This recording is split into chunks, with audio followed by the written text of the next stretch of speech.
Hi friends, இன்றைக்கி என்ன video பார்க்க போனால் புனித வெள்ளிக்கு நான் லஞ்சுக்கு என்ன செஞ்சேன்னு வாங்க இந்த வீடியோ பார்க்கலாம். இன்றைக்கி கஞ்சி வச்சு கொள்ளு பொரியல் பண்ணியிருக்குது, அதை தான் இந்த வீடியோவில் பார்க்க போகிறோம். ஃபஸ்ட்டு அடுப்பு பற்ற வச்சுக்கலாம். அடுப்பு பற்ற வச்சு ஒரு வட்டை அடுப்பில் வச்சுக்கலாம். இப்போ வச்சாச்சு. அதுக்கப்புறம் கொள்ளு குக்கரில் போட்டுக்கலாம்னு சொல்லி கொள்ளு எடுத்து போட்டு ஒரு பாத்திரத்தில் கொட்டிக்கிறேன். இப்போ கொள்ளையெல்லாம் நல்லா வாஷ் பண்ணி எடுத்துக்கலாம்.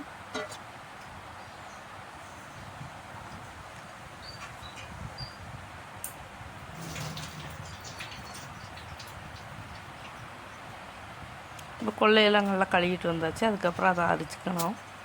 அடியில் மண் இருக்கும், அதனால தான் அரிச்சிட்ருக்கிறேன். இப்போ 2 தட்டு இதே மாதிரி நல்லா அரிச்சிக்கலாம்.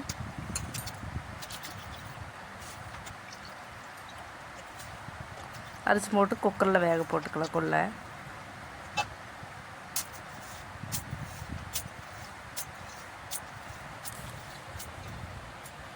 இப்போ நல்லா அரிச்சாச்சு. இப்போ குக்கரில் போட்டுக்கலாம். குக்கரில் போட்டு தண்ணி ஊற்றிக்கணும். அது கூட கேஸில் வைக்கலன்னு சொல்லி போட்டு குக்கரில் போட்டிருக்கிறேன். அதுக்கப்புறம் நம்ம கஞ்சி வைக்கிறதுக்கு நான் பொடி அரி எடுத்துருக்கிறேன். இப்போ அதை எடுத்து போட்டுக்கலாம் பாத்திரத்தில். அதுக்கப்புறம் 2 தாட்டி நல்லா வாஷ் பண்ணி போட்டு 3ஆவது தாட்டி கொஞ்சம் நேரம் ஊற வச்சுக்கலாம்.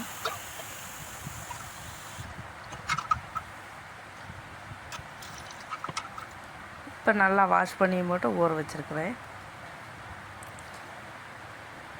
அதுக்கப்புறம் நல்லா தண்ணி கொதிச்சிருச்சு. சரி, அரிசி போடலான்னு சொல்லி அரிசி எடுத்துகிட்டு வந்திருக்கிறேன். இப்போ அரிசி எடுத்து அதில் போட்டுக்கலாம். இப்போ தண்ணி ஜாஸ்தியாக இருக்கணும், தண்ணி எடுத்து வச்சுட்டேன். அதுக்கப்புறம் தேங்காய் உடைக்கலான்னு சொல்லி போட்டு தேங்காய் உடைச்சிட்ருக்கிறேன். தேங்காயெல்லாம் உடைச்சாச்சு. அதுக்கப்புறம் கொள்ளு பொரியலுக்கு வெள்ளை பூண்டு பெரிய வெங்காயம் அறுத்துக்கலான்னு சொல்லிட்டு தோலெல்லாம் சீவிட்டுருக்கிறேன். அதுக்குள்ளே பார்த்தா கஞ்சி நல்லா கொதிச்சிருச்சு. இப்போ பெரிய வெங்காயம் அறுத்துட்ருக்கிறேன்.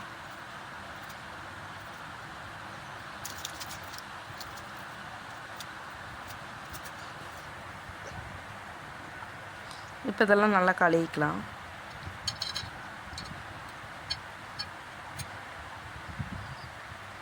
இப்போ எல்லாம் கழுவி வச்சு பச்சை மிளகா எடுத்துகிட்டு வந்துருக்குறேன். இப்போ கழுவியும் போட்டு வெள்ளை பூண்டு குத்தி எடுத்துக்கலாம். குத்தி எடுத்து ஒரு பாத்திரத்தில் போட்டு பெரிய வெங்காயம் அறுத்துக்கலாம்.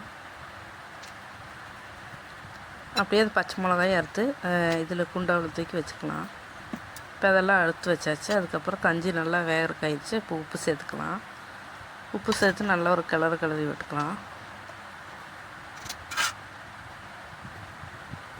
இப்போ தேங்காய் போட்டு இறக்கி வச்சுக்கலாம் கஞ்சியை. அதுக்கப்புறம் பொரியலுக்கு போட்டு கொள்ளு நல்லா வெந்துடுச்சு. இப்போ சீனச்சட்டி அடுப்பில் வச்சுட்டு ஆயில் ஊற்றிக்கலாம். ஆயில் நல்லா காஞ்சோடனே கடுகு போட்டுக்கலாம். கடுகு நல்லா பொரிச்சிருச்சு. இப்போ பெரிய வெங்காயம் போட்டுக்கலாம். இப்போ உப்பு லைட்டாக போட்டுட்டு பெரிய வெங்காயத்தில் இப்போ நல்லா வணங்கிட்டு இருக்குது. இப்போ நல்லா வணங்கினோன்னா கருவேப்பிலை கொஞ்சம் சேர்த்துக்கலாம். இப்போ கருவேப்பிலை சேர்த்தாச்சு. இப்போ நல்லா வணங்கி வந்தோடனே நம்ம கொள்ளு சேர்த்துக்கலாம். இப்போ கொள்ளெல்லாம் சேர்த்தியும் போட்டு லாஸ்ட்டாக இறக்கும்போது தேங்காய் தூவி இறக்கிட்டால் இன்றைக்கி கஞ்சியும் கொள்ளு பொரியலும் ரெடி.